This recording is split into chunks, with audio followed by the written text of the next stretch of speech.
Hey, it's Joe Satriani. Here I am on tour, on the Wormhole Wizards tour, and I'm going to show you my guitars. This guitar here was one of the prototypes for the JS2400. Beautiful guitar. It's orange. I had this idea that we could have a Hugger orange guitar, sort of after that 73 Camaro that I saw across the street from Sammy's studio last year. It wound up looking a little bit like candy corn or pumpkin or something like that, so we thought, maybe not so much. But it's made out of alder wood, which is different from the usual JS guitars, and it's got a very small Babinga stripe in the back. Gives it a bit more upper mid-range maybe. I'm not quite sure about it yet. I think it's one of those things where you can feel it, but the audience may not hear it. So it's my second favorite guitar.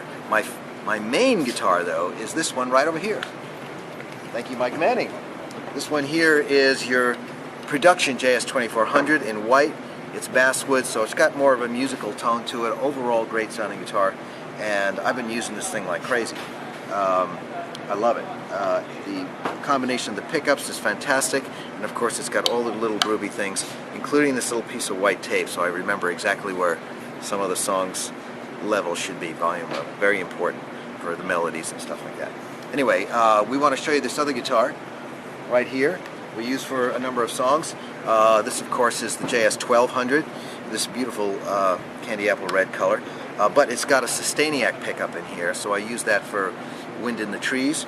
And what else do we use this for? The song Why, and I think I played Littleworth Lane on this one, and maybe a few other songs like that. Since the set list was stolen last night, I've forgotten what songs I use it on.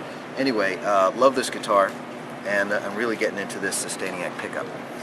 We also play the JSA acoustic during the set, and Mike's bringing it out right now. Here it is. It's amazing how quickly we get these guitars out. It's fantastic. This we use for Andalusia, and it's just a beautiful sounding acoustic guitar. Of course, it's plugged in when we do the stuff live, and this is great. I just love the color. It's my favorite color. It's a great sounding guitar, and it plays like butter, as we used to say back in New York. Like butter. Wherever you play it, it's like butter. And it sounds like $1,000,000. Anyway, those are the guitars, and next I'm going to show you the pedals and the amps. See you there. Hey, here we are looking at my pedal board. So come on down here, and it all starts right over here with the big bad wah. And most of the tunes I'm playing it like this. In this setting, wah 1, I use wah 2 for Wind in the Trees to give that big throaty sound. I've got the voicing down on the lower setting there. This pedal board now is designed to give me a number of different options. I've got the Voodoo Lab Pro Octavia there, and what am I using that for this time? I think I'm using that for Crystal Planet. I've got a little Boss Super Chorus there, and I think that's also for Crystal Planet, and maybe the very end of Wind in the Trees. The Voodoo Vibe, great sounding little box, and I'm using that for Pyrrhic Victoria. It's got that groovy little solo in there. Of course, you see the Iceline Overdrive and the Saturator and the Time Machines. Those are pretty self-explanatory. And then right here, it's the Marshall, and I got to explain all these tapes. This is basically the 6-banger foot pedal that controls all the different channels and modes of the JVM 410. And I've got all these little pieces of tape here because we keep changing the settings because these are prototype amps that have been modified for me by Marshall, and I'll explain that to you later. Of course, the whammy pedal, use that for one song, just for Revelation. And then the mysterious pedal, if we can go back here, Ben Fargen built that for us, and that allows me to access the Digitech 33B, which is a funky old rack effect I can show you later, but I need that to play the song Why. But you definitely don't want to be plugged into that thing when you're not playing that song, because it's a funky old piece of gear. So we use Ben's True Bypass box to get us out of the signal. And that's pretty much it. It's actually a very minimal pedal board because a lot of the stuff I only use for 1 or 2 songs. It's not the kind of thing where you playing except for the wah-wah. That gets most of the work and the delays. Next, we're going to go and take a look at those amps. One last thing before we look at the Marshall heads is the secret and mysterious Digitech 33B. these things were called super harmony machines, and they actually have this one program in here that, well, actually they got two programs that I really like. One was sort of like a self-tuning feature that I used on the song Down, Down, Down many years ago. But the other thing that's really cool is that it provides this very interesting E minor chord harmony that we use on the melodies for the song Why. And for some reason I decided to save that patch as number 72. I don't know why. There's two of them here. Big thanks to Kirkwood Ruff back in San Francisco for fixing them, because when these things break they can't do anything. But Kirkwood got them working again. And this is where they reside, behind the Marshall cabinets here, backstage, away from vibration and all that kind of stuff. And but I'll tell you what, let's go to the front of those Marshall heads so I can show you what they look like.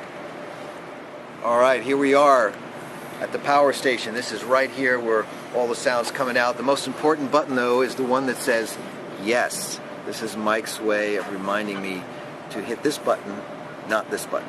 Hence, yes, no, yes, no. Remember that. You'll see that later on in the show. Anyway, these heads here are JVM 410s, but they're not. They're modified JVM 410s, modified by Marshall engineer Santiago Alvarez, a brilliant engineer and guitar player in his own right, and he's made my version of these 410s so punchy and full sounding. It's really amazing. But we've kept the basic idea that you've got 4 channels, 3 modes for each channel.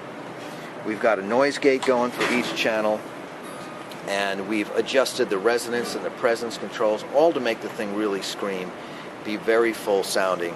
And generally what I do is I run it right into a 1960 bottom, and I've got one head that I use for the show. I've got another head right over here that's set up exactly the same, and it's just sitting here waiting, just in case I do something silly to piss off this head and it wants to stop working.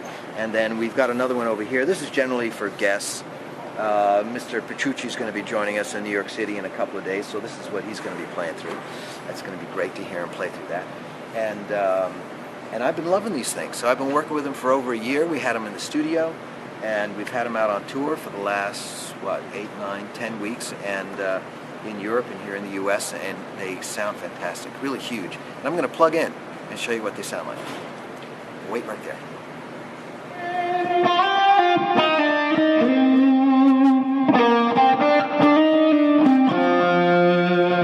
How that goes, right? I'm using this channel here, no noise gate, so you can hear a little bit of his for that.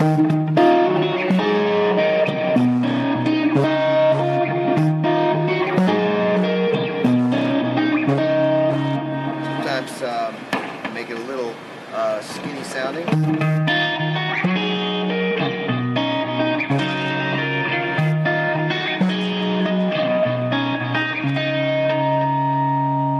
Just like that. And for some high gain stuff, I've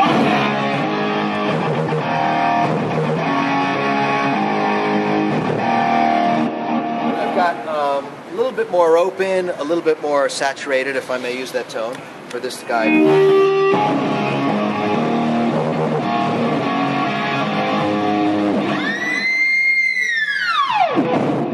Try that at home, kids.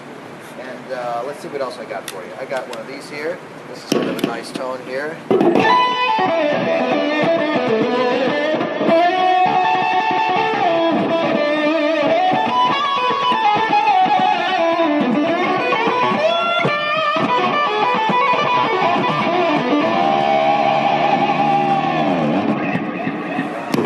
How about this now? This is the 33B. It's got a cool tone.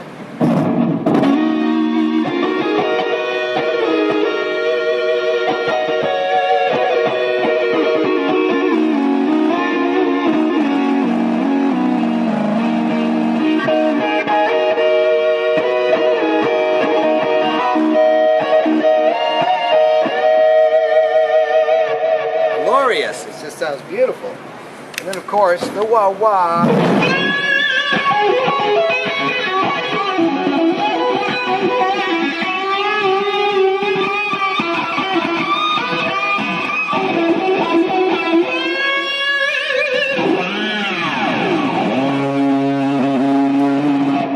For a deeper tone, we've got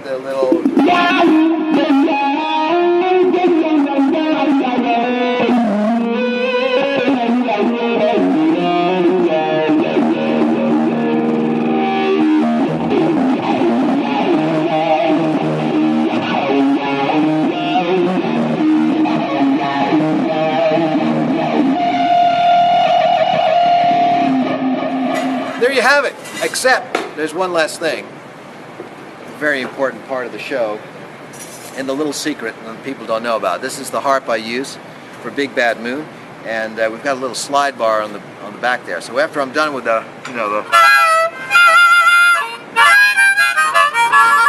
that, and then I launch into this.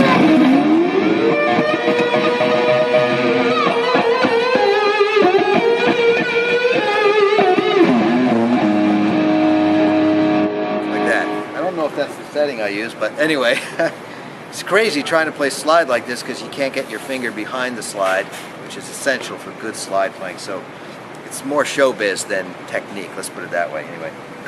And this is this little tray here. This is the invention of Mike Manning. So no matter what happens, Joe cannot screw that up. You see it just afterwards, it's right there. And that's it! Kids, tune into Music Radar every day.